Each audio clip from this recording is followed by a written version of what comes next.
job. But you Okay, so I'm Aaliyah Hussman. I am Kim's co-worker at JFS. I work alongside, a lot of you are familiar with Heidi, in recruiting new families and working through the home study process, but I'm here to just help monitor the chat for Kim tonight. So if you guys do have any questions, there's a small group, feel free to unmute and say anything, but also type in the chat and I'll be looking at that if you have any questions too. Thank you. All right, I'm going to call on people. Lisa, you're on the first one on my screen. Right. Hi, I'm Lisa. I adopted my two kids. Hannah's 5 and Grayson's 3. I adopted them through foster care, and got connected with Jewish Family Services for some post-permanency services. How about the Fertelkas? Did I say your name right? It's okay. I'm Maddie, and this is Mark. We're working with Heidi to work through the process of becoming foster parents. And who's that little dumpling? Oh, this is Hazel. Oh, thank you.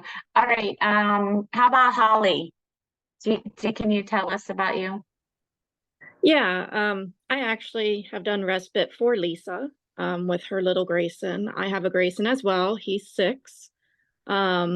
And we just got officially licensed yesterday. Would have been sooner, but there were some issues with Heidi and her schedule. And so we are licensed for foster and adoption. Our ultimate goal is adoption. Thank you. And then Stacy, can you just tell us about you real quick? Please. Hi, my name is Stacy. We Crystal's actually our used to be, soon going to be caseworker again, because we are getting back into fostering. We fostered to adopt Ella through Jewish Family Services, and she really wants to say hi right now, so Hi. they can't see you. Hold on, let me turn the camera on. Hey, Ella. She's driving, so she might not be able to see you right now. All right. See you later. Hi, Ella. She's really hyper right now. And you also work with me with post-perm services, right? Yeah, this will be our 2nd year of post-perm services with you. Okay. And then, thank you. Do you want to just say who you are? Sure. Yes, I'm Crystal Smith. I am working with the foster care and adoption program. I'm sorry, I'm driving right now. I'm almost home. But I just wanted to introduce myself. I'm just another staff member, just kind of hanging out and just supporting Kim in her training efforts tonight. So it's great to see everyone. Yeah, thank you everyone for coming. I do work in the post-perm part of adoption and foster care. Basically, that means after you've adopted, I can help support you in any way you would like. And one of the reasons I wanted to talk tonight about fetal alcohol spectrum disorder is because I see it again and again and again. And it just comes a lot. It comes around a lot, and it's good to know. It's a dirty little secret, and we'll explore it a little bit. But here's what we're going to talk. Can everyone see my screen? Okay. The PowerPoint. Yep, it's coming up for us. All right. Here's what we're going to do today. We're going to talk about what is fetal alcohol spectrum disorder. We're going to talk about why you would need a diagnosis and how to get one. Then we're going to talk about Think Brain, which you'll understand later. I'm very heavy on interventions and accommodations because that's basically what my job is helping parents be the best parents they can be for the child that they have. And by the way, even if your child doesn't have FASD, these kinds of parenting strategies that we're going to go over, they just work for all kids with trauma. So that basically means all of you. on the screen. There is some grief work that comes along with learning how to best parent a child with FASD. If we have time, we're going to watch my favorite video. It's more about schools. This training is just literally about this. You could spend a whole nother training just about the interaction of schools and FASD. So we can only do so much. And then we have resources at the end. So this is, FASD is personal to me because this is my son. He does not have FASD, but he has brain damage. His name is Willie. He lives with us. When he was 2, he had bacterial meningitis. And he was in a coma for a week.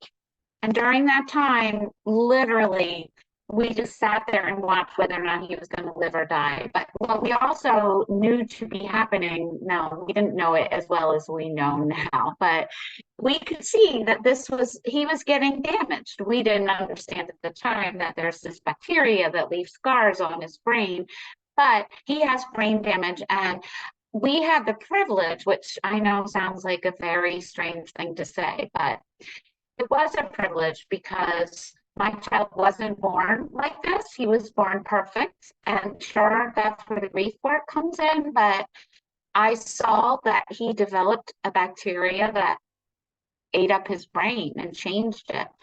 And so I could not deny that he had a problem. I want to deny, trust me. Like when we were in the pediatric intensive care unit, they said to me and my husband, if he wakes up, he's not going to know how to eat or drink or talk or walk. And I just want everyone to know that the minute he woke up 7 days later, the first thing he said is, Daddy, I want yogurt. So he did know how to do all those things, but he does have classic brain, well, there's no such thing as classic brain damage. He has a lot in common with fetal alcohol spectrum disorder, and this is why I'm just so passionate about it. So even though nobody wants their child to have brain damage, trust me, I understand.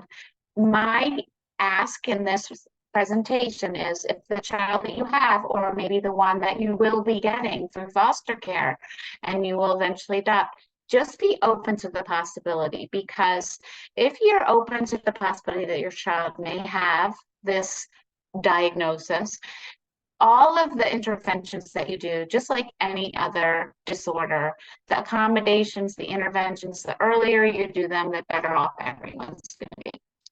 And by the way, that's our beautiful mastiff who has since passed away, and her name's Lana. And Willie still talks about her every day.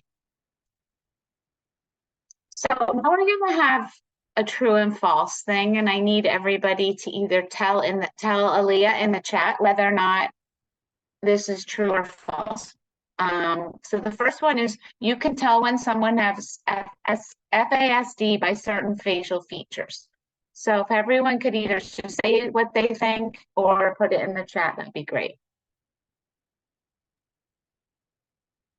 See some chats coming through. Holly said false.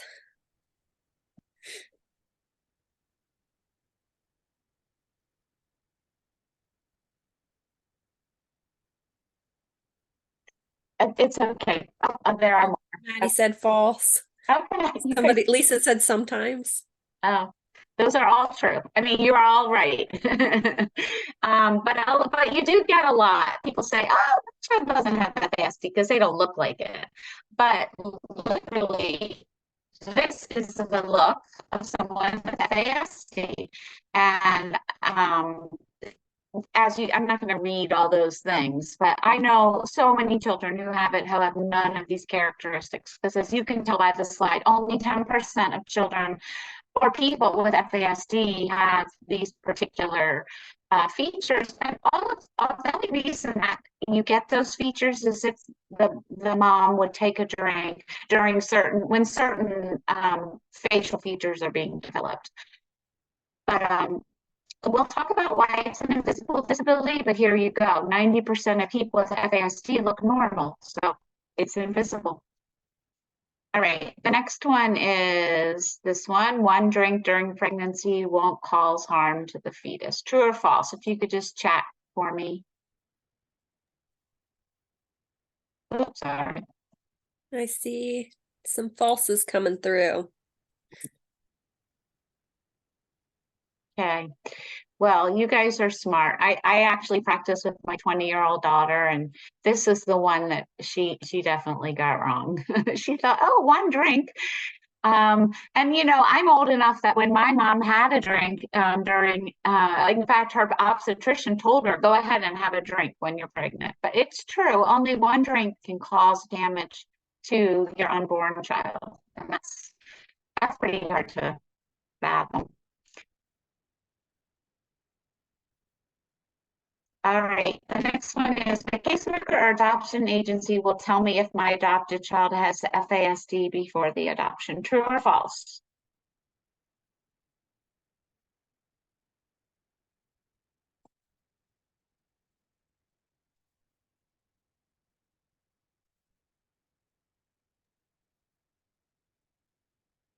Looks like some falses coming through. It may, Holly said it may not be known.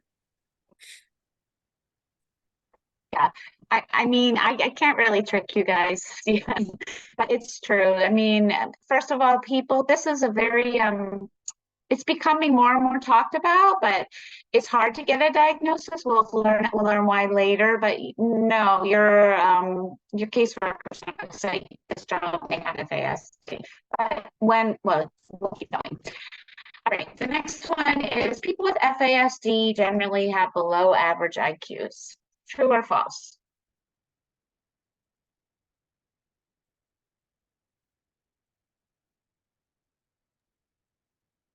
See a false. I see a true. Hmm. Another true.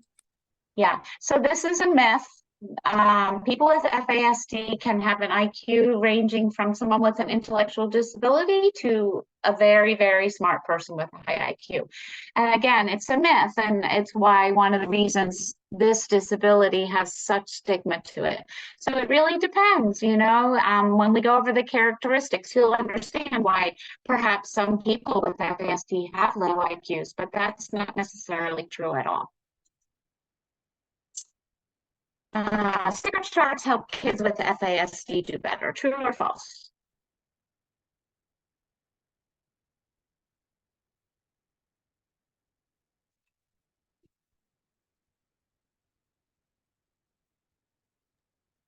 I see a true. Another true.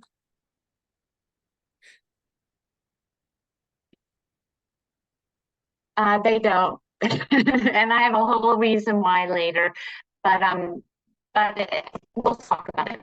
But of course, I would say true if I didn't know that much either, but they do not help. You need very different kind of parenting, which is why this is so important. FASD is a type of brain damage. True or false?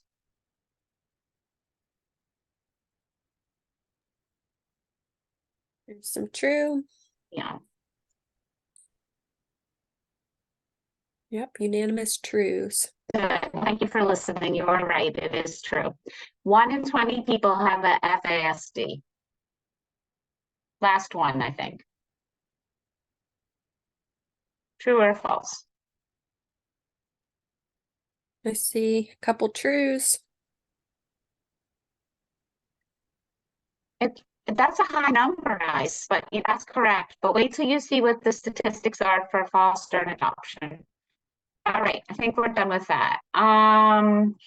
So what is fetal alcohol spectrum disorder? Like I said, it's a type of brain damage, unfortunately, and it shows up in the physical body. It can show up with behaviors. It can show up with cognitive issues, and it just literally comes when a fetus is exposed to alcohol. Unfortunately, it is permanent. You don't grow out of it, and you will live a lifetime with brain injury and brain damage. And I think that's why so many people really just want to avoid the diagnosis, because they think it's a death sentence, but it's really not. And like I told you, it's invisible, because if you know somebody with FASD, you would never know that they have it. And again, like I said, it just takes the one drink to hurt or harm the developing fetus's brain. And then the reason I wrote, if you've met one person with FASD, you've met one person. I know we all know a lot about autism, and autism's a spectrum. Well, so is FASD. It's a spectrum. You can meet 10 people and they have hardly anything in common, but they all have certain characteristics of FASD. And like I talked about, and we kind of saw already, there's a lot of myths, there's lots of shame because the mother drank. And if you're the mother and it's not a biological mother and you're a foster adoptive mother, there's so much shame around that. And I've been to a bunch of trainings listening to mothers talk about that, and that's really hard. But talking about is the only way to move forward. Here are some common symptoms. Now, like I said, it's varied, but these are some more common characteristics. Memory, to me, whenever I ask a family about their child, I ask them about if the child has a bad memory. And the thing that's and I'm going to jump down to the one inconsistent. You can have an inconsistent memory. Like one day you'll know how to do your multiplication tables or tie your shoes, and literally the next day you have no idea. And it's real. It's like your brain just forgot that. Executive functioning, I'm sure most of you have heard of that, but that's, I guess, to me, living with a person with an intellectual disability, I mean, well, he has that too, but with brain damage, is the hardest part because executive functioning is like the air traffic control part of your brain, and it makes all the good decisions, and it can move really fast and control your impulses and help you solve problems, and just so much. And it's true that a lot of people with FASD really are struggling in that area. Anxiety is also really common because a lot of times what will happen is the person with FASD is aware they have it, they see they don't fit in, and it makes them so anxious, or they're aware they have something wrong with their brain. They realize the teacher's asking them something they knew yesterday. They don't remember it, so they get really anxious. So a lot of times you'll have to really attend to that anxiety to move forward. The inconsistency, like I said, is really wild. I've heard parents talk about it, how your child can be so different from even within one day. Generalizing is a kind of like a executive functioning skill, and it becomes pretty real if you can't do it. Math, I'm just gonna bulk math with money and time. They're all one part of the brain. Across the board, people with FASD really struggle with the math concepts. But what happens is time kind of falls into that too. And where are we in time if we don't really understand how long it takes to earn our sticker for our sticker chart? And then maybe we're forgetting what we're even earning our sticker chart for. Then we're going to end up feeling pretty bad about ourselves because we're not successful. But anyhow, time is a really hard one for people with FASD, and money is a really tricky too. For instance, my son can go into a store and give them $20 for his big super gulp that he likes to buy, and they could give him $1 back from the 20 and he would just leave. He just doesn't know. Now, he likes money and he's motivated by money, but he just doesn't understand the value. And we have tried for 31 years to teach him, and he just cannot learn. We're going to just go back up to sensory challenges. I think a lot of people are aware of sensory issues with kids from foster care because a lot of them have sensory issues, and you're going to see this also in FASD. Sleep problems, that's very common because in order to regulate, your brain needs to calm down. That's all part of the part that got hurt from the FASD. Does anybody know what perseveration means? Do they care to share? Or it's one of my favorite words. Fine, I'll keep talking. Perseveration is when you get stuck. And we think of kids with autism like this. Like, say you have a 6-year-old and all they want is that lollipop, and they are so stuck on it. And then no matter how much redirection you give them, they cannot get unstuck. It's almost like They have a PhD in the lollipop because they're so perseverative, and literally their brain is just stuck. And that's very common in FASD and makes it really hard to parent, I have to say. And then struggles with social skills, but that all makes sense because when you're younger, it's fine. But when you get into the sophisticated middle and high school years, and you are maybe somewhat like someone with autism and having trouble reading social cues, that's really tricky. All right. So this is just telling you, besides the fact that this is a really pretty slide, it's just telling you that FASD is on a spectrum. And again, this is just one particular person, and these are, it's just a visual for you. I asked my daughter when I did, I said, should I take that out? And she goes, no, Mom, I really like that. But I don't really have that much to say about it, except for that, just like with any spectrum disorder, there's just a range of issues for each kid. Now here's the one, this is the one that really blows me away. That's going to kind of blow you guys away. So the first slide on the upper right says that in 2018, 1 in 20 kids were diagnosed with FASD. But then if you go down to the bottom, this is the sad part, the kids in foster care system are 10 times higher than that. So basically, I did the math for us, and that translates that 1 out of every 2 children in foster care has FASD. And that, if you stop to think about that, it's really sad. And it's also really mind-blowing, and I understand why so many people struggle. So anyhow, okay. Why do we need a diagnosis? Well, I'm sure you already figured out that if you ignore it, things aren't going to get better. But research tells us that if you have a diagnosis, it improves the outcome. It also will really decrease the anger and frustration within your child, because I'm all keen on telling your child when they have something. I mean, obviously you do it age appropriately, but if you don't talk to your child about how their brain works differently, they're going to think that they stink. Instead, you have to explain to them that they're not bad and that their brain's not bad. It just works differently.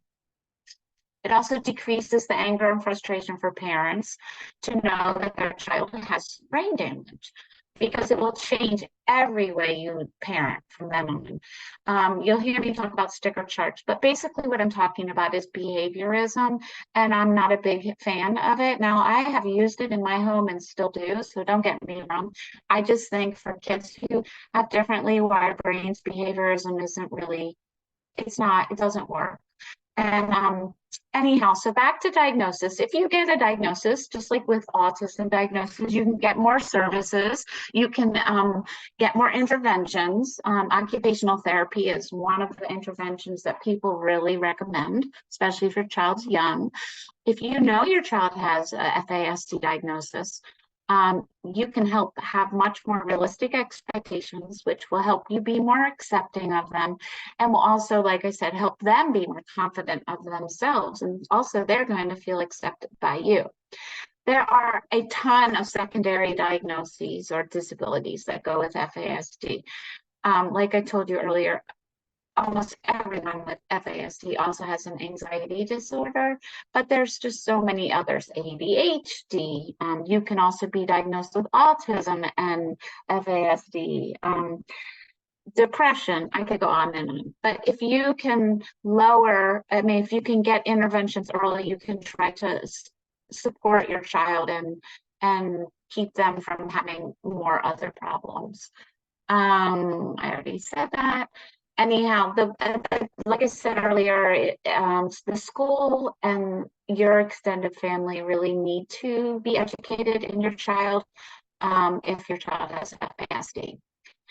The problem about the diagnosis, and will they tell you if you can get diagnosed before the age of 6, that's the research says that's protective, meaning that the child will do better. And you can go to an FASD diagnostic center if you think your child might have FASD, and the closest one is that I know of, that I've heard of, that's good, is in Philly at CHOP, Children's Hospital. Or you could go to a neuropsychologist, or a developmental pediatrician. But here's the kicker, and I hate this, and I can't believe this is true, but if you've adopted a child and you do not have documentation that the birth mother drank during pregnancy, no one will give you an FASD diagnosis. So what you do instead, I have a family that I work with, and we went into the school and did a presentation on FASD, even though this child doesn't have a formal diagnosis, because the school needs to understand that his issues are not, well, he's not having behavioral issues, but he may.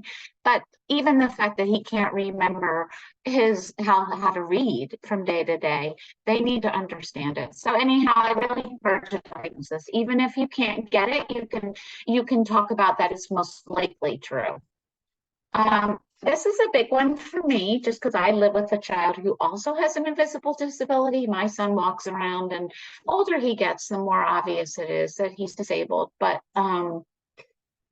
this is a tough disability to have because it is invisible. And people say things like this all the time, but they look normal. And it's true. People with FASD mostly look completely normal. Or he knew how to do it yesterday. Again, something that's really tricky and hard to understand. She has such high verbal skills. How can anything be wrong? People with FASD generally are very sophisticated in their ability to speak. That doesn't mean they're understanding everything they say, but they talk like they are in college, even if they're 10 years old. So how could anything be wrong?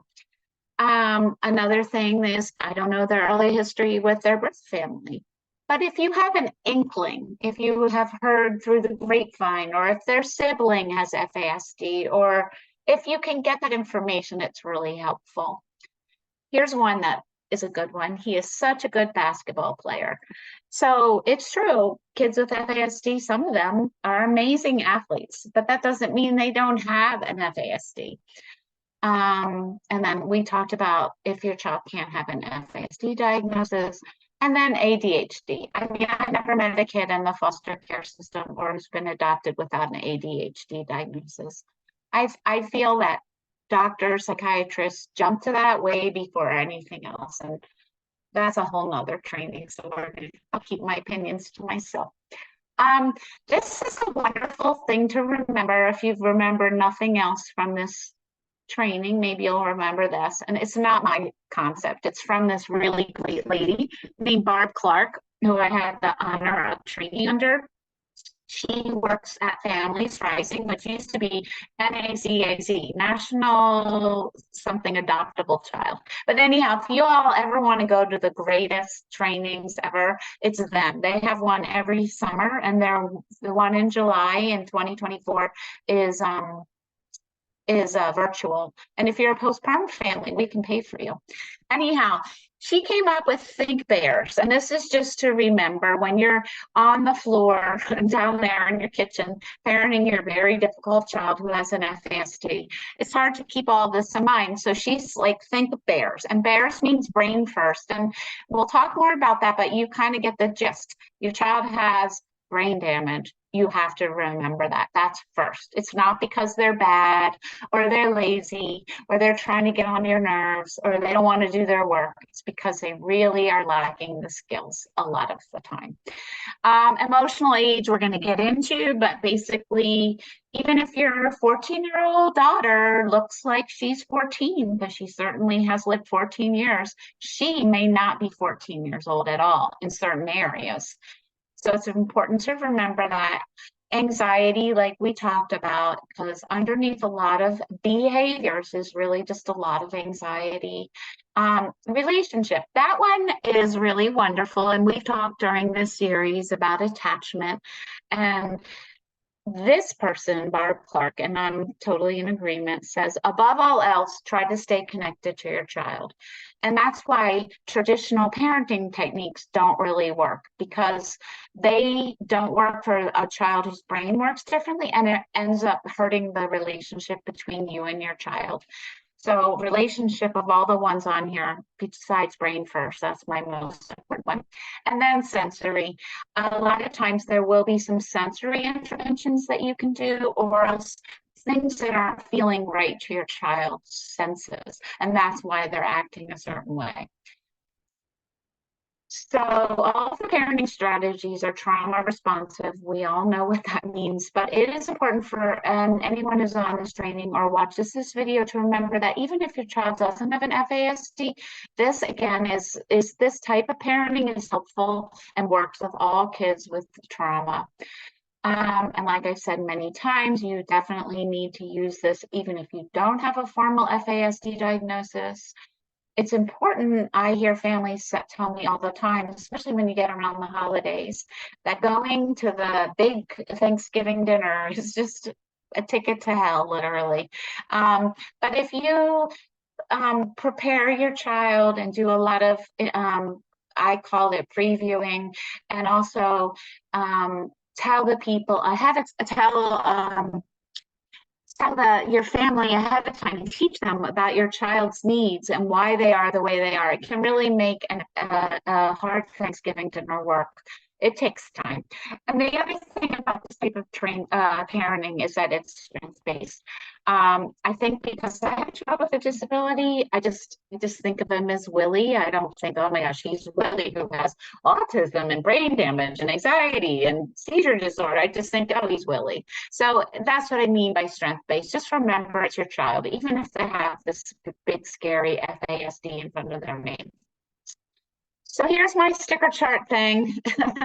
Like I said before, if you're trying to teach your kid how to stay at dinner for 15 minutes and he can't even sit there for 15 minutes and you have a sticker chart, he's going to have to remember why he's even earning stickers. And sometimes with FASD, it's hard to remember.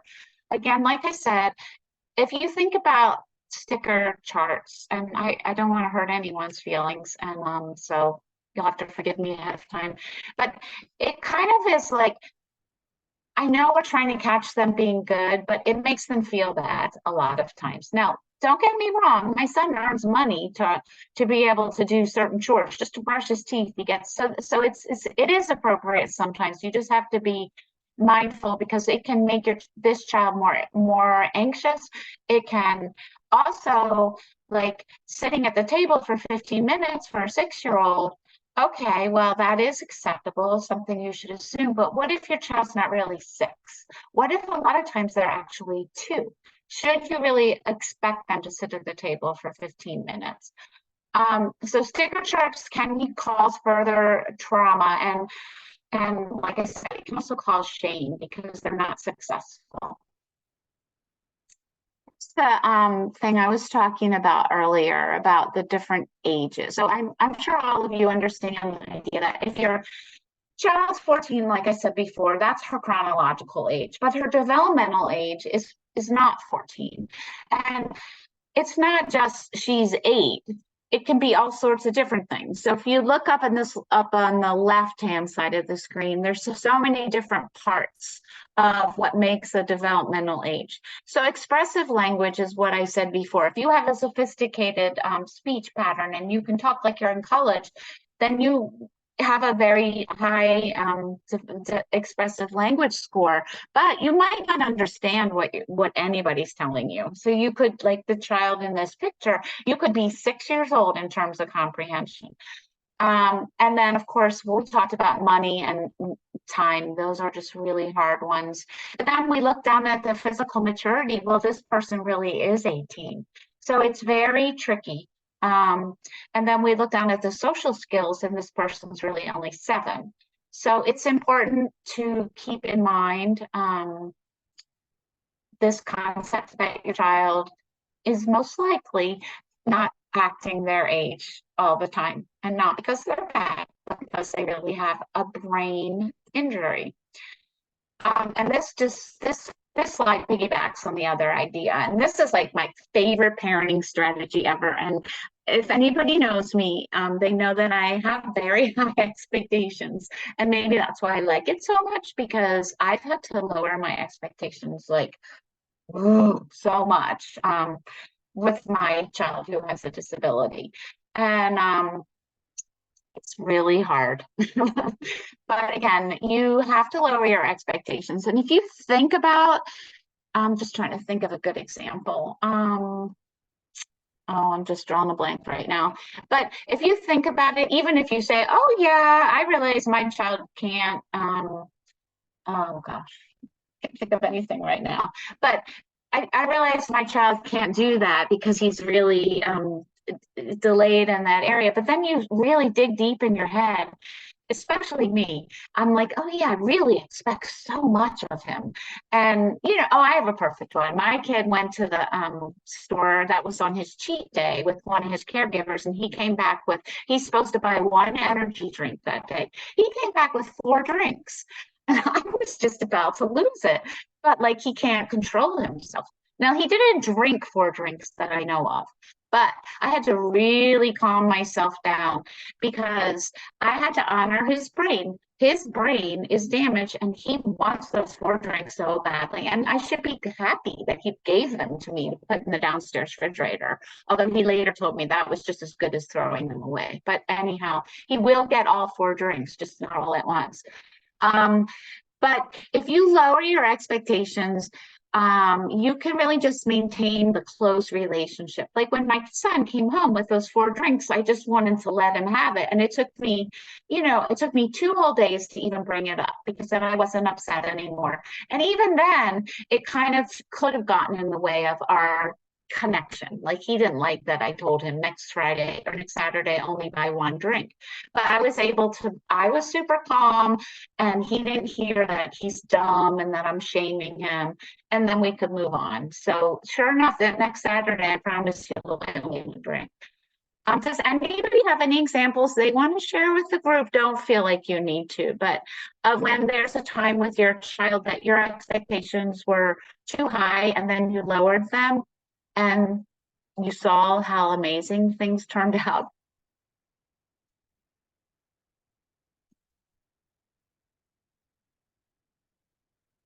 It's okay if nobody wants to talk.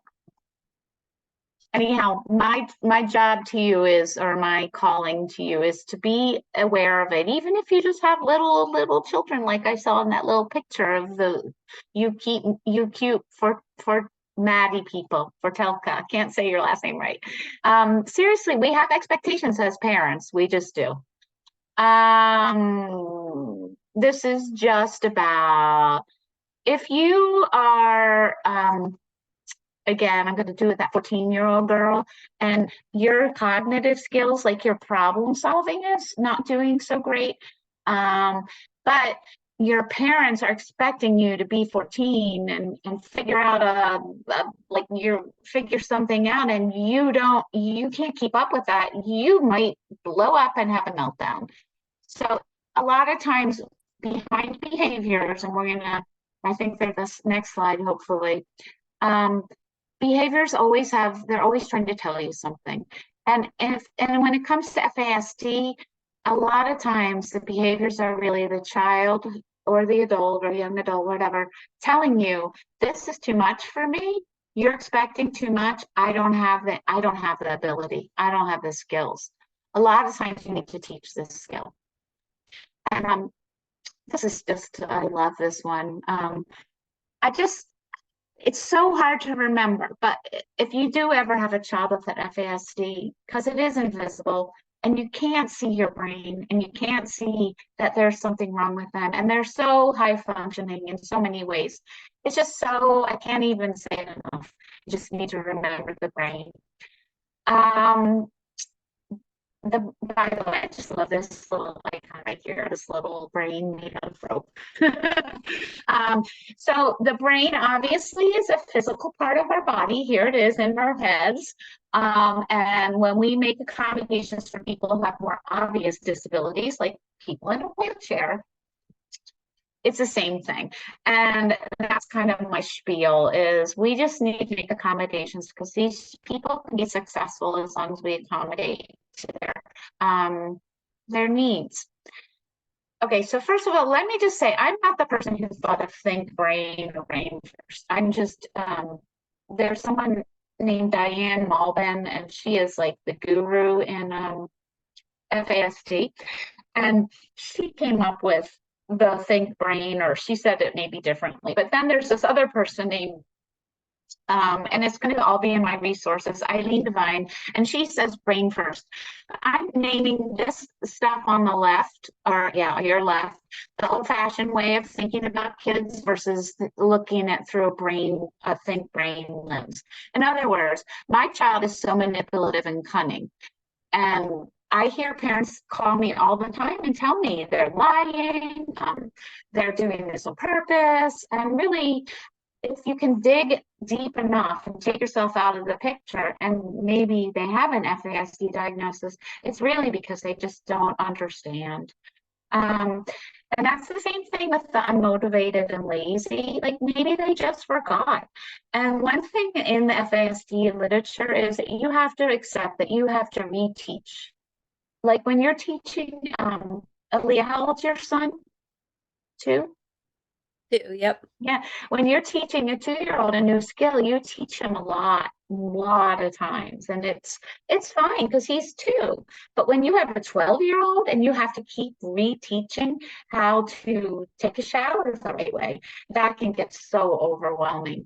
But if you understand it is real, it's really a brain issue, then you're not going to think that they're intentional, deliberate, they're doing it on purpose. Or how about this one? They're doing it to me. There's a big thing in our adoption of foster care, and you'll see the slide at the end about don't take things personally. But they're not thinking about you kids, they're just trying to get through the day. I hear this a lot, and this drives me nuts. Shows no remorse. And that is really tricky because on the other side of shows no remorse is maybe I came from a family with so much trauma that I'm just so shut down and you're not going to really get to see my feelings. Or maybe I have some serious attachment issues along with FASD and I'm not going to let you near me. But I think we need to give all of our kids the benefit of the doubt as best we can. Controlling is a big one that I hear a lot. And kids with trauma are controlling because they come from a place where they had to be in order to survive. And I'm going to say that kids with FASD who come from foster care are especially prone to this.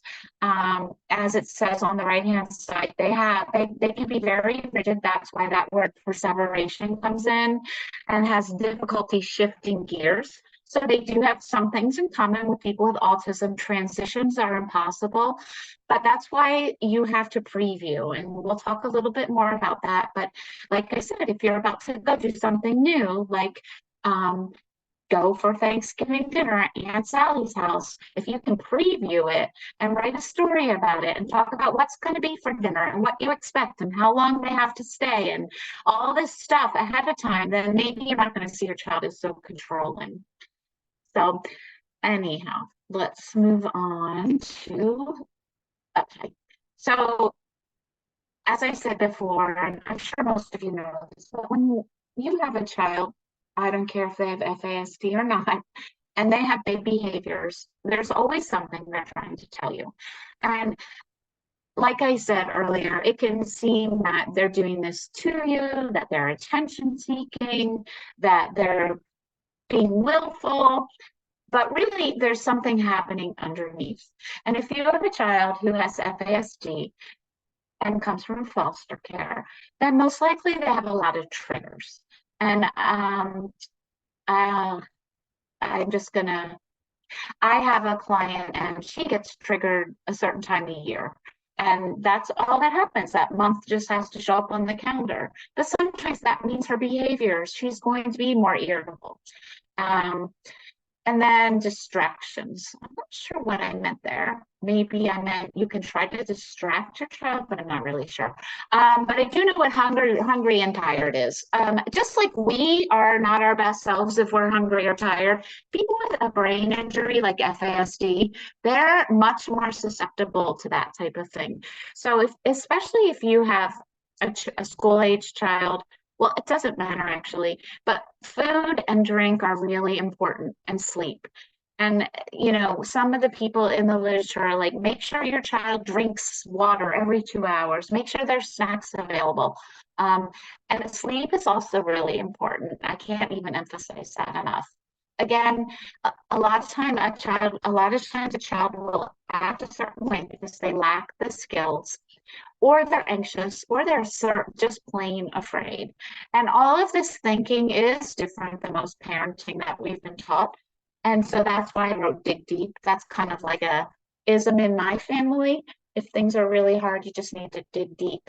But trust me, it's hard.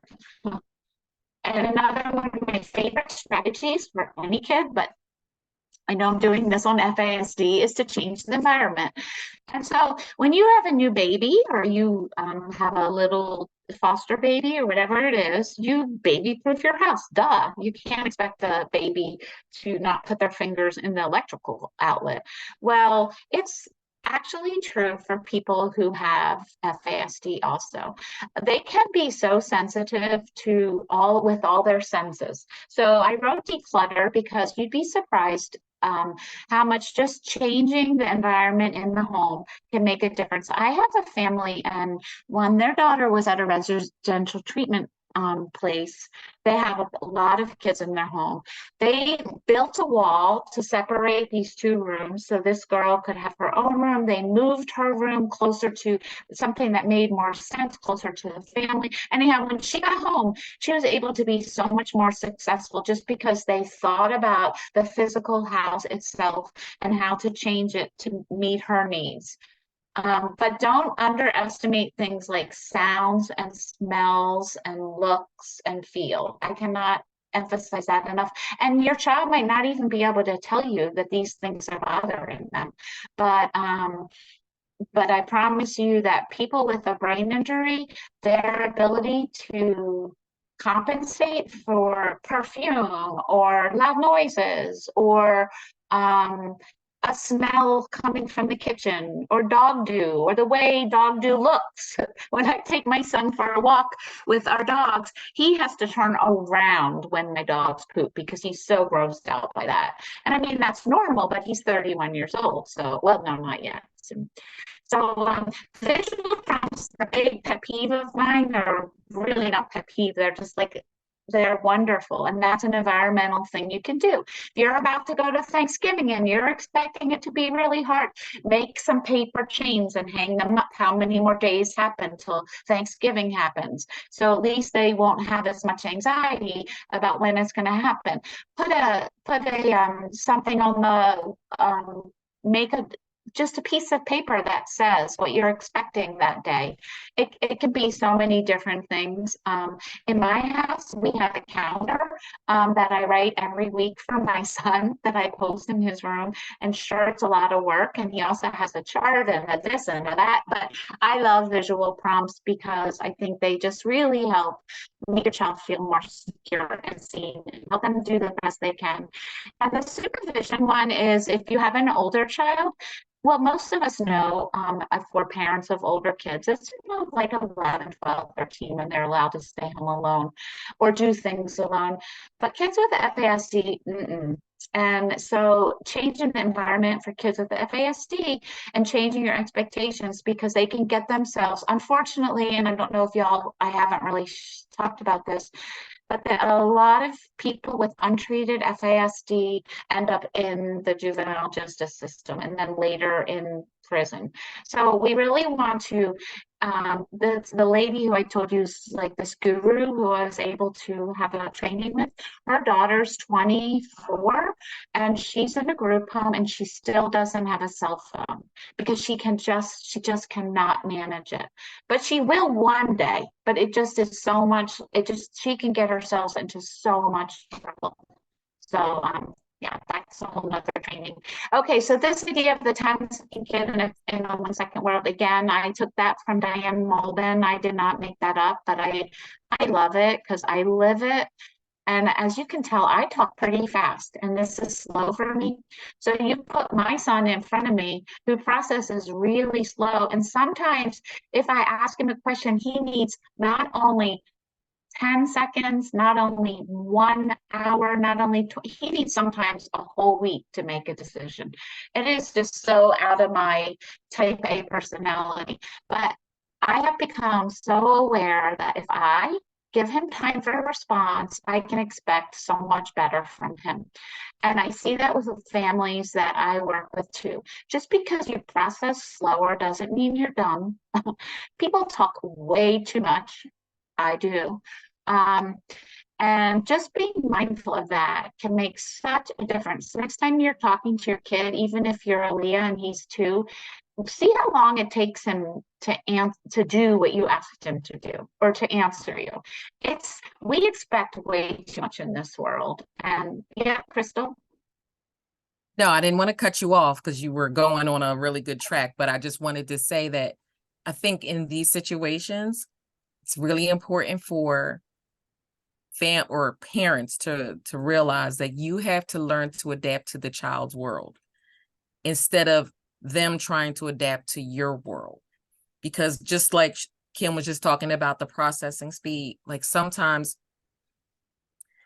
for kids that have trouble processing information, it takes them a little while, like Kim said, to respond. Whereas some parents might get upset because they might find it to be disrespectful because they feel like they're not answering them. But I don't think that's not always the case. You have to understand and know your child so that things don't become more complicated. A lot of times, they will give you, the signals. You just have to be able to pick up on it. So just know your child, know what they're capable of, and don't put too many high expectations on them. I think that's really what I wanted to say. Meet them where they are. I mean, I think what you're saying, Crystal, is that your relationship with your child is the most important thing. And you have to let go of these ideas that your child has to obey you and listen to you within 5 minutes, because that's not going to help you have a good relationship. And really, like you said, they just can't sometimes. So thank you. Yeah, it's pretty interesting. This is something that comes with FASD. This is a great word. It's called confabulation. I'm going to read the bottom part first because this is written by somebody who has a child with FASD. It says, because of the way your brain works, sometimes your brain will try to trick you or confuse you. It will make you think things are true that are not true. You need to let us help you know when your brain is confused. Otherwise, people think you're lying and don't want to be around you. So, first of all, lying is a really complicated thing in kids who've come from foster care. But if you also have FASD, it's especially complicated. We have some videos if anybody needs to learn about this more, not the FASD part. We have some really good videos about why kids lie from foster care. It has to do with their trauma. I'm not going to talk that much more about it right now. But this is different. This is, they don't honestly know they're lying. I don't know, maybe they do, but remember how I talked about a teacher's asking them something and they don't remember and it's making them anxious? Well, that happens to people with FASD all the time. So they make it up. And I hear parents talk about it a lot. And it happens in social settings, unfortunately, and this is how they can get themselves into trouble. And they'll just make something up because they can't figure out what else to say. And they're really good at it because remember, they can talk really well and sophisticated, but it's really just trying to compensate for their memory loss.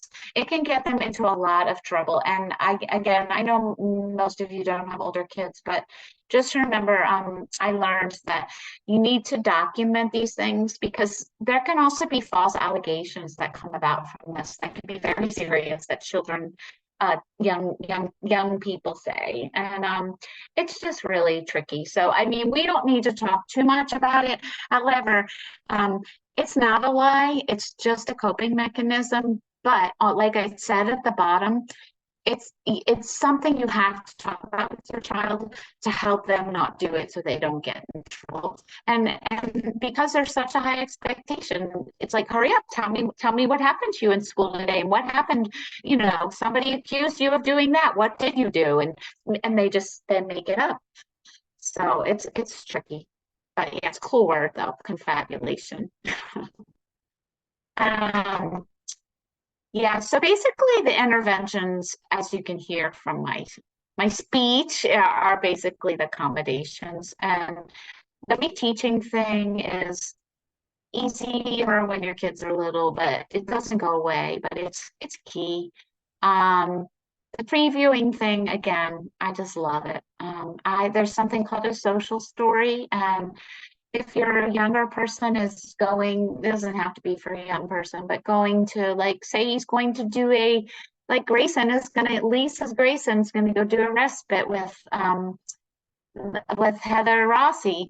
You maybe write him a little story, or make a picture story about what's going to happen and who he's going to meet and what's he going to do and how many sleeps he's going to have. But when kids know what's going to happen, they can do a lot better. Routine is also really important. We all know kids like structure and routine. Well, some kids really need it more than others. And kids with FASD don't do well with downtime. They don't do well with weekends.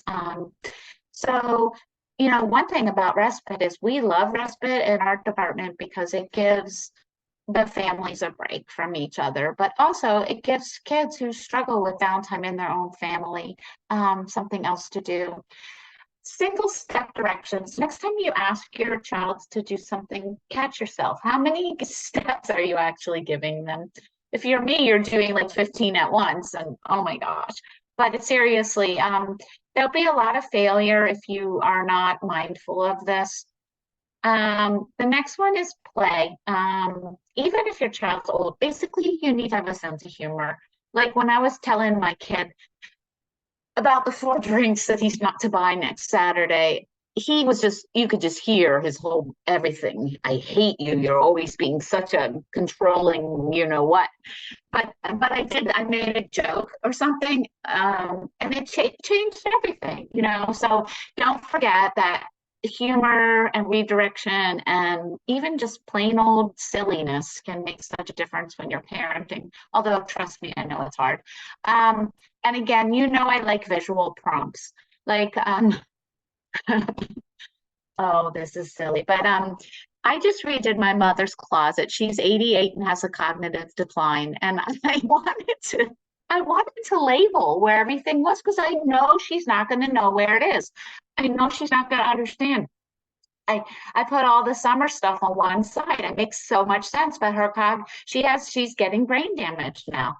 But anyhow, that's a very personal story. But don't underestimate the use of visual prompts in any part of your life. And then this one, of course, is important for all parents. And basically, the forgive part is about forgiving yourself, because we all screw up, we all yell, we all do things that we don't want to tell other people that we've done. None of us are perfect. Your expectations of yourself as parents is probably so high, and I really urge you to lower them. Again, very, very hard. Rinse, repeat is just kind of like another mantra in my house. Like, I don't know about the rest of you, but you wake up every single day and here you are again, rinse, repeat. But another way to think of that is, my yoga teacher has been saying this a lot lately. She says, begin again. And I don't know how much of you guys know about yoga, but she says it like 15 different times in a 1-hour class. And so if you've gone down the dark tunnel of yelling at your kid and you did everything wrong and they're awful and everything's, you can just literally begin again. And it's just a really nice idea.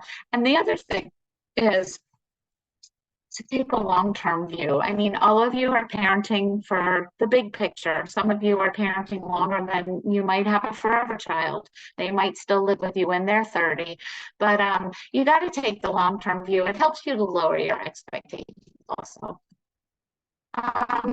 And as if I don't have enough accommodations, I just couldn't not put this one in. I love this one. Never in the history of Calm Down has anyone calmed down by being told to calm down, ever. And I mean, like, we all do get triggered by our kids, and they're going to have meltdowns. And kids from trauma and kids with differently wired brains and kids with FASD, they have more meltdowns than other people. But it's our job to, if you switch over to the lady doing yoga in the water, it's our job to stay calm during those times. Now, true, nobody ever stays calm the whole time, but we will never say to them, calm down. And we never say why, because that does not help either. In fact, we need to not talk. And that's what the girl in the middle is a symbol for me. One thing I learned from my son with a brain injury is that when he's really mad and he's escalated and his senses are all discombobulated and he just got himself flipped his lid and all that, he doesn't hear me. He doesn't hear anything I say. And me talking makes it worse. And again, it's so out of our what we're taught as parents, but most of the time, until your child is really calmed down, there's nothing you should be saying to them. And that doesn't mean they need to be in another room. In fact, if you read my newsletter, you know I'm all about time in, not time out, especially kids with attachment. They need to be right there with you, but they don't need words. And it's hard. Parenting is hard. And this is our big foster care mantra also. It's Q-tip. And if you know Crystal, you know about this. But seriously, I mean, how many times when your kid does something, do you think it's about you? But it's not. It's not, because guess what? You're the adult, they're the kid. So hard to do. So hard to do. So just try to keep the visual. Yeah, you just have to practice it. Well, all of this is just a practice. You just have to practice and just self-reminders that it's not about you. Yeah, so I'm going to take all of these PowerPoints that we've had during this training session and send them all to you. So if any of you want to like just print this page and put it in your on your refrigerator, it's a good idea. Oh gosh, this is a hard one. Well, we all want perfect children. And we all have a fantasy that we've been told that, you know, Instagram exists and Facebook and shows everybody's perfect little life, but that's not true. But if you have a child with an FASD, you have to go through the grief process, because trust me, I tried to skip that part with my son and you just can't. And it ends up that you are angry. And you're angry at your child, and you're angry at their provider, and you're angry at the world. And like I said to you at the beginning, I saw what happened to my child. I was there. It was, like I said, bacterial meningitis. It came from an ear infection. It came from a birthday party, jamboree birthday party in 1995. I'll never forget. So I could grieve that I lost my son. But trust me, it did not happen all at once. And if you don't grieve it and you don't accept what you have, you're just not going to get to the other side, and you're just going to walk around with a burden. However, it's very sad and you have a loss. And if you've adopted your child and you didn't know they had a FASD, or you didn't know how bad their trauma was, and then you see that they actually have some really big attachment issues, or you see that they most likely have an FASD, it is a loss. This isn't what you signed on for. Nobody wants that. The thing about grief that also I need to tell you, if you haven't gone through it, much of it yourself, is that it's not a linear process. There's not a beginning and an end. And just like anniversaries, reactions, every single January 21st, I have such pain in my heart before I even realized that was the day my son went into the hospital. So I just want you to understand that it's good to grieve. It's hard to grieve. You have to grieve. And there is another side of grief, because you're not always in the grief if you do the work. You have lots of moments where you can just see your child and not see all the things he or she cannot do. Triggers. You know, you go on Facebook and you see all the other 30-year-olds are married and have children, and your son's down in the other room watching SpongeBob, living in your basement. So, you know, that's what it means. So I'm sure you all have your own experiences of those things. Okay, so now we have a choice. It's 7:08. we can talk a little bit or end early, or we can talk about the school. Let me just do it. Let me just talk for a second and then we'll make the decision. Like I told you, you can only imagine how hard this child is going to, how difficult it is to navigate a child with this kind of brain in school. Because FASD is not, although it is, they're telling us it's 1 in 20, it's not very understood yet. It is becoming more and more understood, but schools are not that accommodating. And everything in school is sticker charted, and everything in school is fast and high expectations, even if you're in the learning support classroom. And the whole idea that maybe you don't remember your times tables from day to day, it's just really out of the wheelhouse. So there's so much advocating that you have to do if you have a child with FASD at school. And I love doing that. I do that with a lot of my families, not just about FASD, but about trauma issues. There's this video, and that's the decision we made. It is like the best video, 18 minutes. And it's all about how FASD shows up in school and how to advocate and what to do about it. I am totally fine if we skip it and we just end early, or I am happy to watch it. You guys really need to, I'm going to ask you to vote. So everyone vote watch or skip, and then we'll decide what to do. You'll still be able to watch it if you don't want to watch it now, because it'll be sent to you. Oh, Crystal wants to watch. There's one vote for watch, yep. Come on, guys. Somebody Oh. said that they would prefer to watch later. Yep, that makes sense. Bedtime for kiddos. Yep. Yep. Another later. Yep. Later is fun. Okay.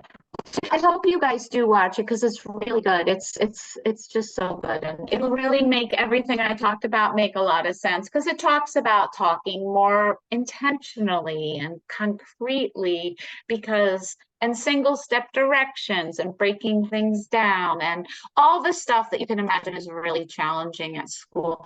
Oh, we're not done yet. Soon. So this is a concept called interdependence. Again, you can see that I didn't make it up, but it gives you hope for the future. If any of you think your child might have an FASD, and I know most of you have little kids, please, I hope you're not upset, because there's so much hope. And this concept of interdependence, it says they can do so many things, but they may need support along the way. Expecting them to be fully independent is not the best method of supporting them appropriately. So, I mean, I think what I'm trying to teach you is that if you have a child with a differently wired brain, FASD or not, most likely it's not going to be like that Instagram child. It will be different, but there's so many things they can do. And, you know, my son asks me all the time and says, I shouldn't be living with you. I'm a burden. I need too much. And I'm just like, this is what you need. And this is what we're here for you. You know, it's just, he needs that. And I try to concentrate all the things he is good at. And so I urge all of you to love your children up and be a strength-based parent. And here's some of the books and websites and videos. Well, here's the video, by the way. Oh no, that's just out the YouTube playlist. Anyhow, when I send you this PowerPoint, you can look at any of these things. I know all of you are busy, but I can't emphasize enough about the resources. They're so helpful. And does anybody have any questions?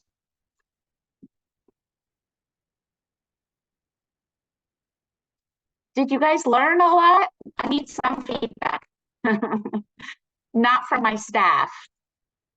Parents, I need you to tell me you learned a lot, or blah, blah, blah, or something.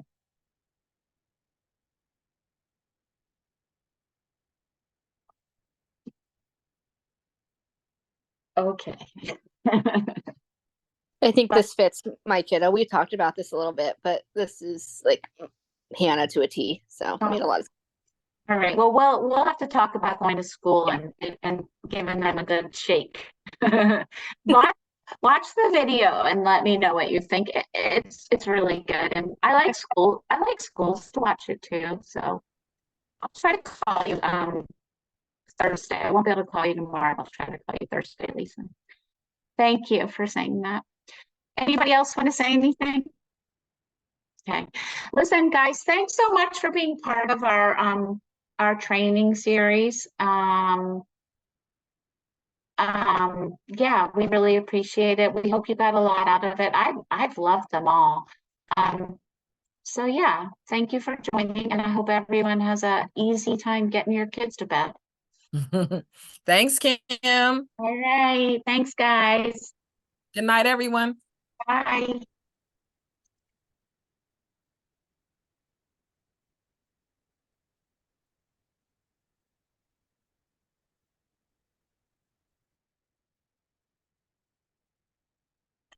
I'm trying to read the chat. I don't know where it went. Oh, there it is. Oh,